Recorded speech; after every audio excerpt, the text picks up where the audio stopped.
What is up, guys, and welcome to the Strength of Body and Mind podcast. My name is Gordon, and this is episode 32. And this is actually going to be a really powerful episode. This is something that I put together a little while ago. I know I say that a lot, and it's because it's the truth. I plan out everything in the at once, and it's like a strategy for multiple episodes back to back to back to back based on things that I think make sense together, batched in a week at a time, 2 weeks at a time, 3 weeks at a time. But anyway, today's episode is all about something that I call the 4 truths about creating the right mindset for fitness goals. All right. Now, these 4 truths are things that in general, I ask myself continuously now. It's actually like a completely autonomous process. I don't even think about it, but it wasn't like that in the beginning. And these 4 things, they're basically questions that I'm always monitoring about myself. 4 things about myself and my mindset and my actions that I'm always monitoring and making a determination as to whether or not the things I'm doing are mapping to my goals. And at the same time, there are 4 things that I run back to back to back to back continuously throughout the day, every day, always and forever, to make sure that I'm thinking about the big picture and not the short term and the thing that I randomly thought about that day. I try to make that as important as the big picture goal.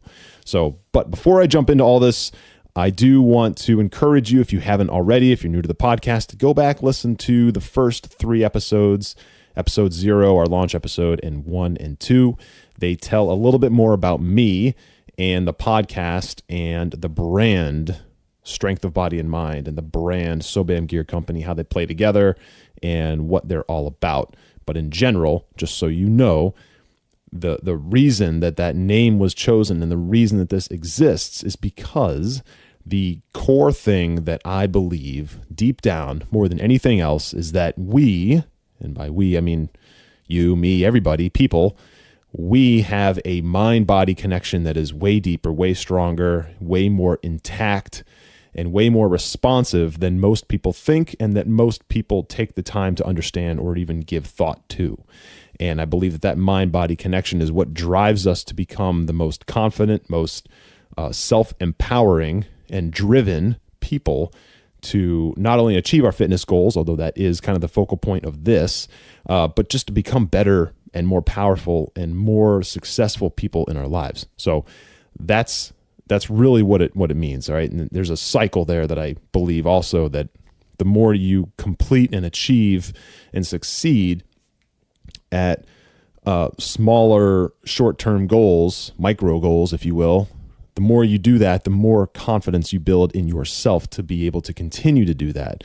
And as it pertains to fitness, the more smaller short-term things that you are able to achieve, you fuel or I guess you can say you fill up, you continue to make deposits into like this confidence tank, this self-belief, self-drive, self-empowering, self-esteem tank that is a mindset-based thing. And that just continues to persuade and empower you to continue to succeed and achieve more fitness micro goals. And as you continue to achieve and succeed in more of those, you continue to fuel that confidence, that self-drive, self-belief. Now, I believe this wholeheartedly, and I believe that everybody has the ability to do this, and not enough people do.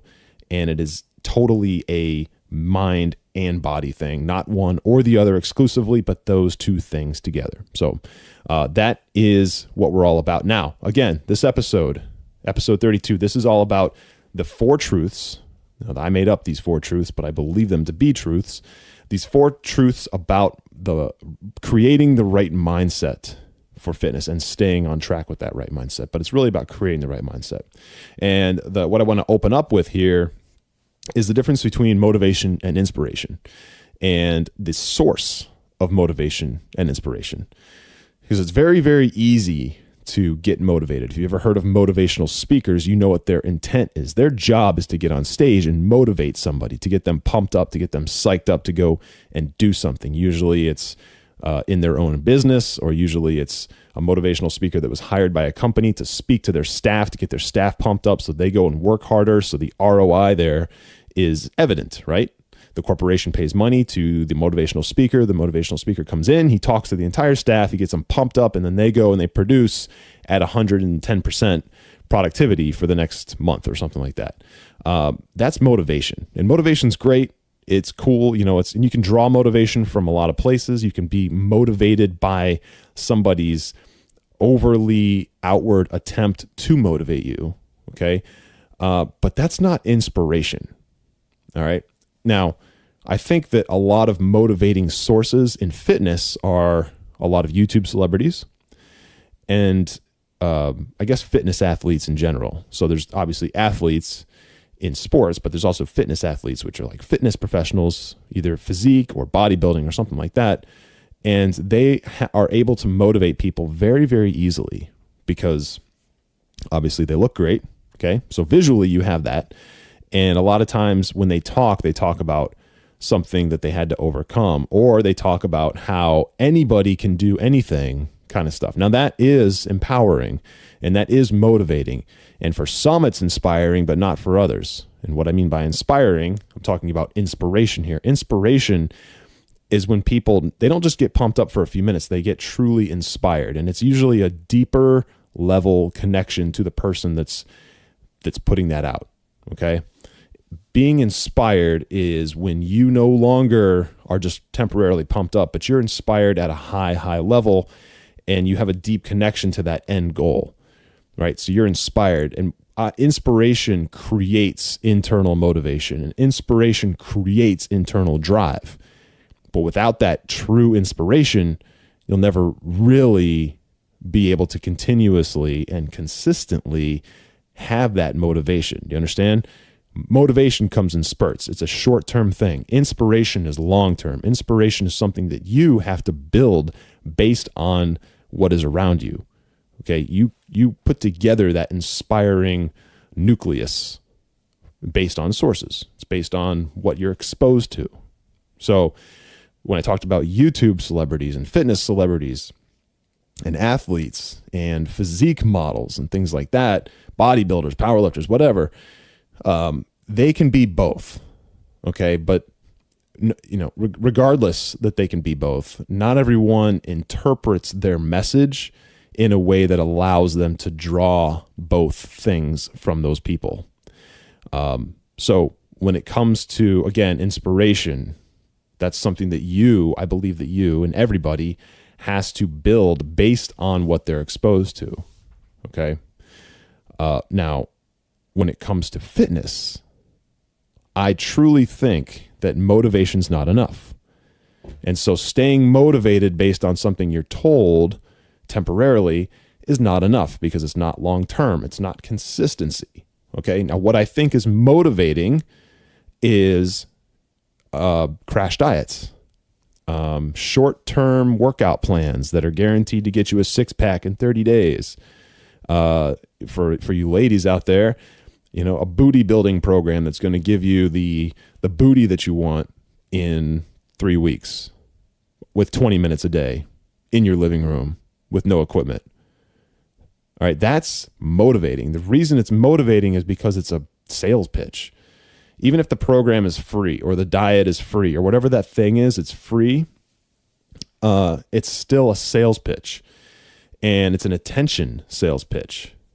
So if that type of thing comes across your feed somehow in the form of content that is free, and it's in your Pinterest feed as an infographic, or if it's in your Facebook feed as an ad, and you click on it and it's a free ebook, those people want that attention, which is why it's there. It's why it's available. It's why it's free.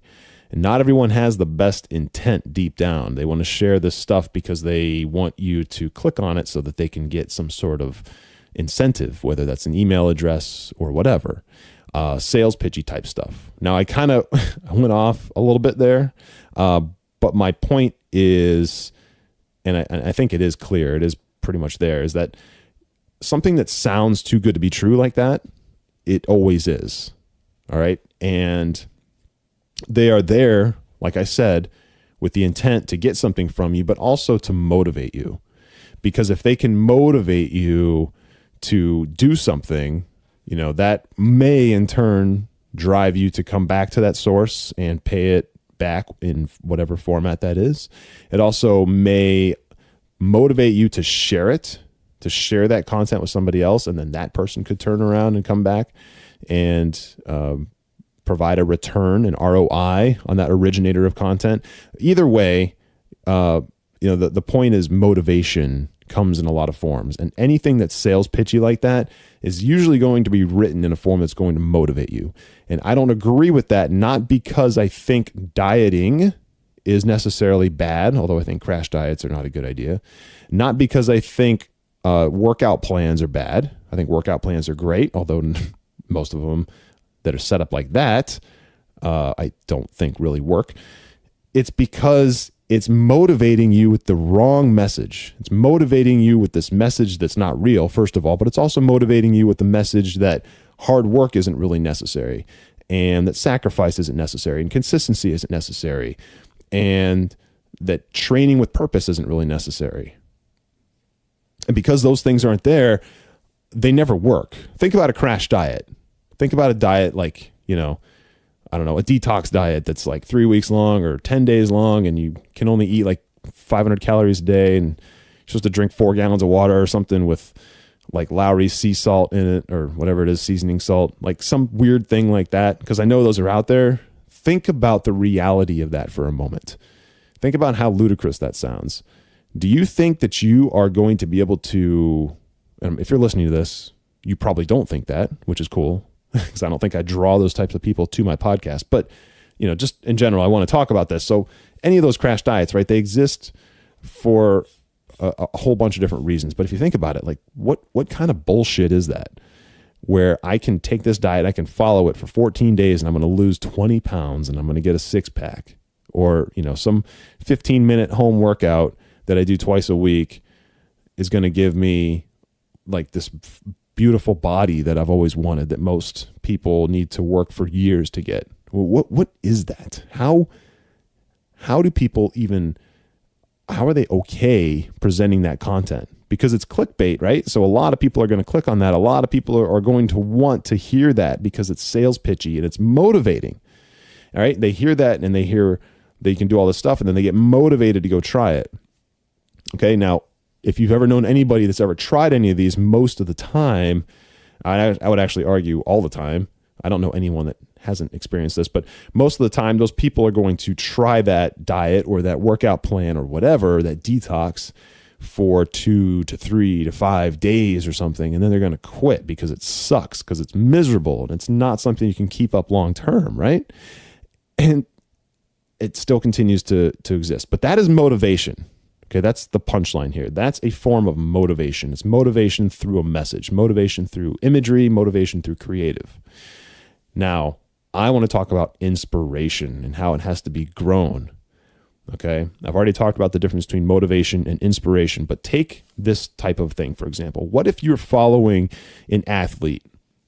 Doesn't matter who it is, or a physique model, or a bodybuilder, or a powerlifter, anybody who has anything to do with fitness that you look up to.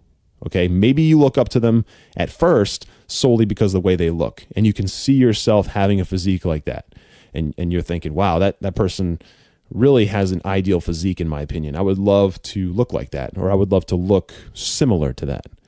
And that draws you in to start following that person. What if you did that and you followed that person and you found out that person used to be obese, or that person got in a car accident and broke like 35 bones or something, and was in a wheelchair and was told that they would never walk again or something like that?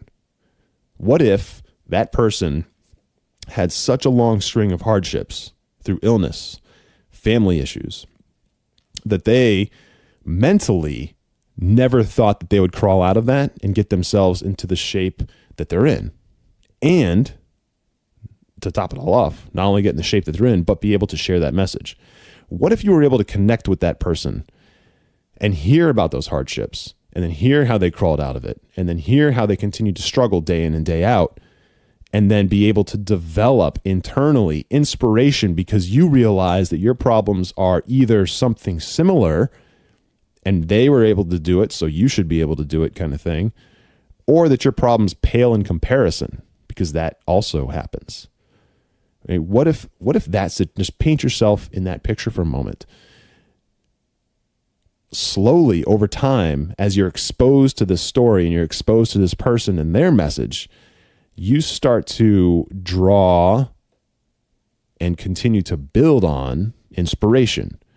And that inspiration stays with you because now you have a goal that is now realistic and you become inspired by somebody else who's done it. Okay, you can't be inspired by a motivational speaker whose job exists solely to pump you up. Okay?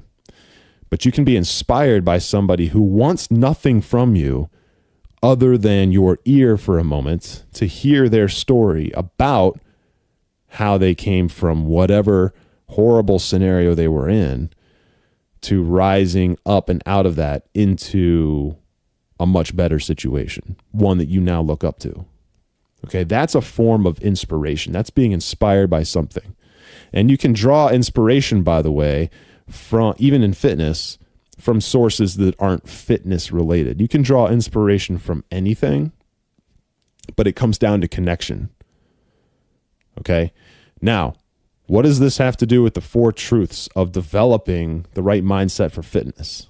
Well, the 4 truths that I'm about to talk about are directly tied to being able to continue to build inspiration, because the other thing that builds inspiration, and I would argue that this actually builds inspiration internally to all of us way more than any external influence, and that is ourselves.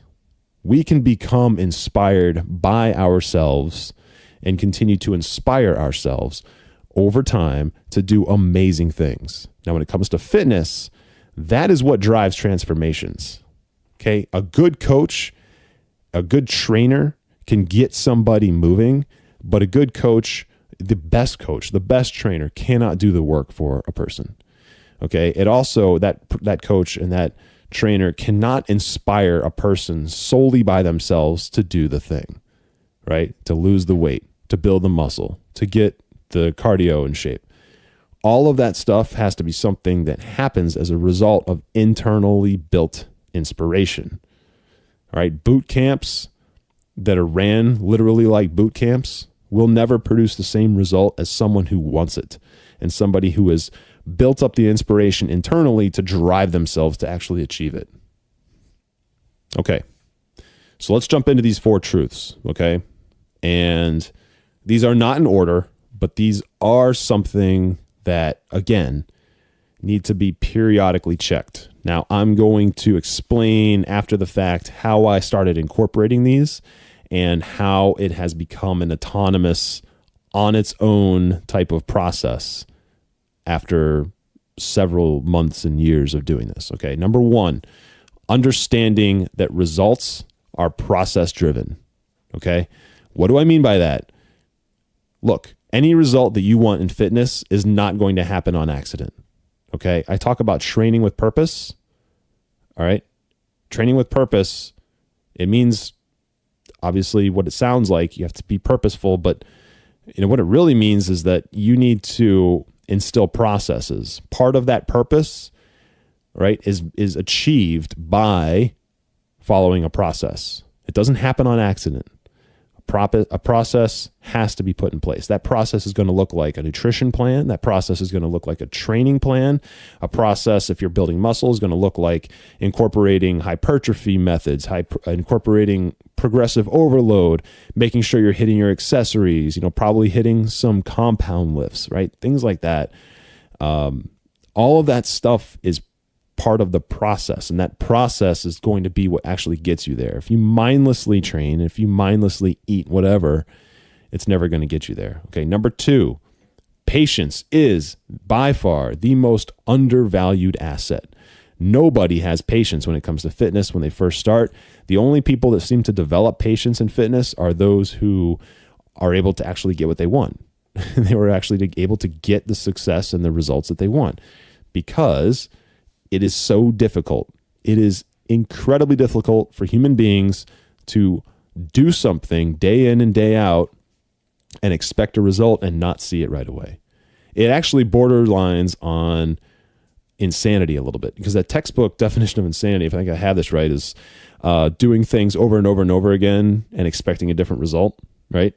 Well, training actually teeters on that edge. It's in that gray area, because you do the same thing. You go to the gym every single week, 5-6 days a week or whatever, and you train and you eat right, and you don't see a change. You expect a different result every week. Deep down, even if you tell yourself you're not going to see any change for a month or 2 months or 3 months, you still deep down subconsciously expect a result, and you don't see a result every week. You look the same week in and week out for a long time.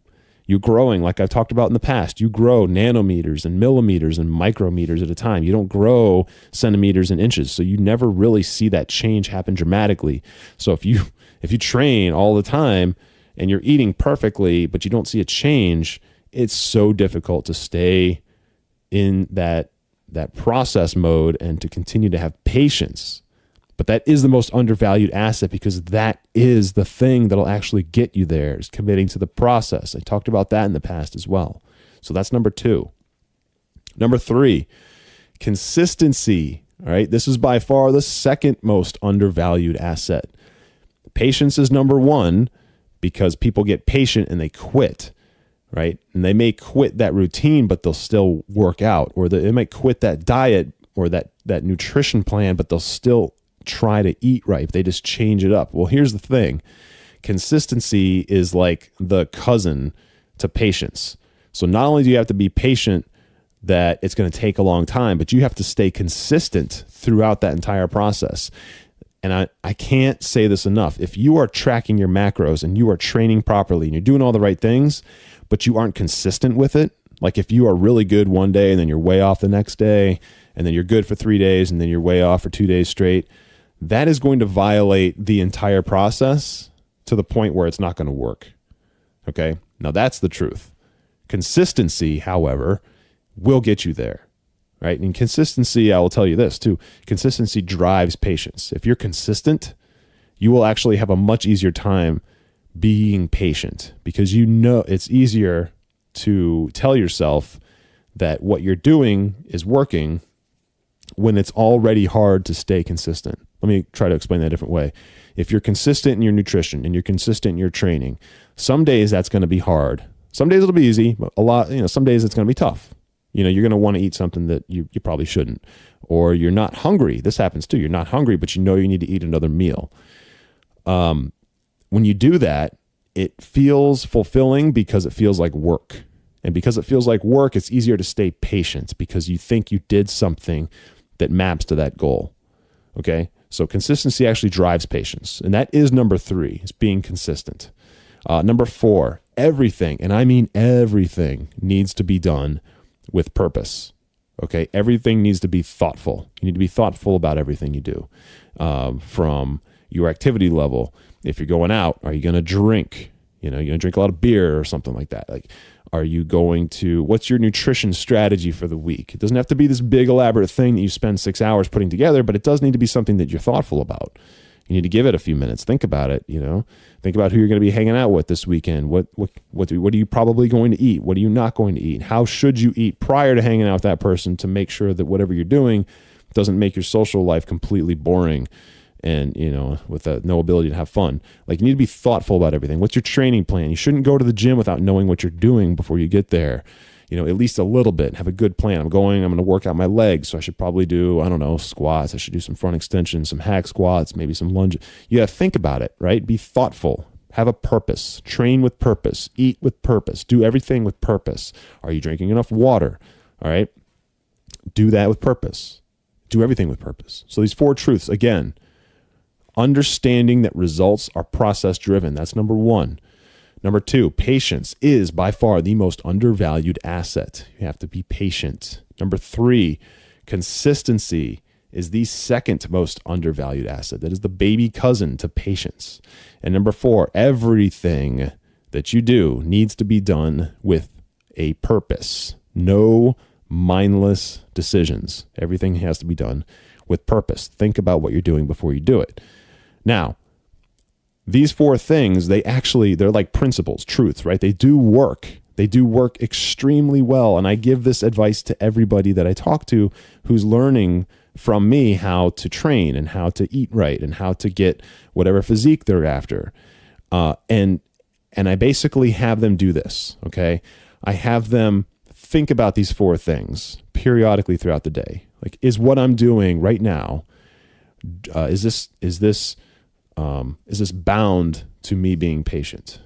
Okay. Does this map to my consistency? Right? Is what I'm doing purposeful right now? Is what I'm eating? Is this something that I planned? Right? And I just ask myself these questions several times throughout the day, and I make sure that, if the answer to that is no, for example, is what I'm doing, is this an indication that I'm being patient? And if the answer to that is no, like if I feel like I'm rushing something, or if I feel like if I'm trying to shortcut the process, then I stop and I correct myself and I get myself back in check.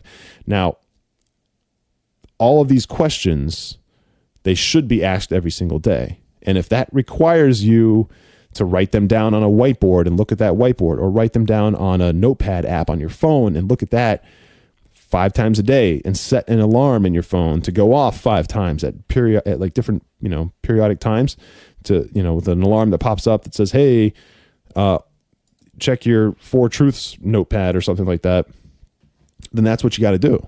Okay. And when you check those, it brings you back to earth, because it's very easy to drift off, especially at first. But I'll tell you right now, after a period of time, however long, it's different for everybody. Could be a month, could be 6 months, a year. All of this will take place in the back of your mind. You won't even think about it. You will be course correcting yourself continuously without even thinking about it. It's like this perfect feedback system, and it keeps you on track, keeps you from getting derailed. And the best part is your goals actually start manifesting, is reality that actually starts happening. Okay. So I find myself asking whether or not I'm living in the mindset constantly that these truths create for me, right? I'm always asking myself that, and I don't have to think about it anymore, right? It's completely second nature. So I want to go over these one more time before we wrap it up here. Okay. Number 1, and again, these are the 4 truths, the 4 principles, the 4 guidelines that if you follow day in and day out, that they will create the right mindset for you to actually achieve your fitness goals. Okay. This is the Strength of Body and Mind podcast. So we talk about the body and the mind, right? Now this is going to air on a Thursday. This is a mindset episode. But even if it wasn't, even if we were having this conversation in person, I would tell you this exact same thing, right? As we're sitting across from each other drinking a cup of coffee or something, I would tell you, look, mindset drives your actions, and your actions actually provide energy for your mindset. And one of the things about performing the right actions is making sure that your mindset is set up right. And it's not that complicated. I talk about it sometimes, make it seem like it's complicated, but it's really not. And just like anything else in the world that needs to operate at a certain performance level, there has to be some kind of guidelines or some kind of governing rules or something that keeps it in check, to keep it moving, right? To keep it operating at a certain pace. And in this case, these 4 truths, these 4 principles are very, very, very effective at keeping your mindset continuing to stay formed, and also to keep operating at that tempo that you need it to in order to achieve those fitness goals. Okay, so again, number 1, understanding that results are process driven. Number 2, patience is the most undervalued asset. Okay, 3, consistency is the second most undervalued asset. This is the cousin to patience. They're almost tied, but they're not. They have to be separate. And number 4, everything that you do has to be done with purpose. Everything that you do has to be done with purpose. Okay, if you follow these 4 things, and you make sure that if you ask yourself whether or not you're doing them, if the answer is no, if you fix it so the answer is always yes, I promise you that will be a substantial step forward. Substantial. Okay, that will take you to that next level, whatever that is. So with that, guys, I'm going to wrap up this episode. I hope you got a ton of value out of this. I think this message is extremely important because this is literally the strategy that I use day in and day out to make sure that I am on track and that I don't drift off and that I course correct and that I don't become derailed. And so many people I know use this or a variation of this, but it all comes down to the same core, and that is those 4 things that I talked about. So make sure you incorporate those today. Now, I also want you to share this with a like-minded friend, someone who has a fitness goal that they're struggling to meet. And I want this message to be put in their ear so they actually hear it and hopefully put it into practice. And also, if you guys haven't subscribed or reviewed the podcast yet, I would really appreciate that. It's free, and it would take you probably about 90 seconds, and it would honestly mean the world to me. I'd really appreciate it. So you can do that on iTunes. Just go over there, leave me a review, and make sure you subscribe. And again, guys, thank you so much. I appreciate all of your support, and I will talk to you guys in the next episode. And don't forget, train with purpose. See you.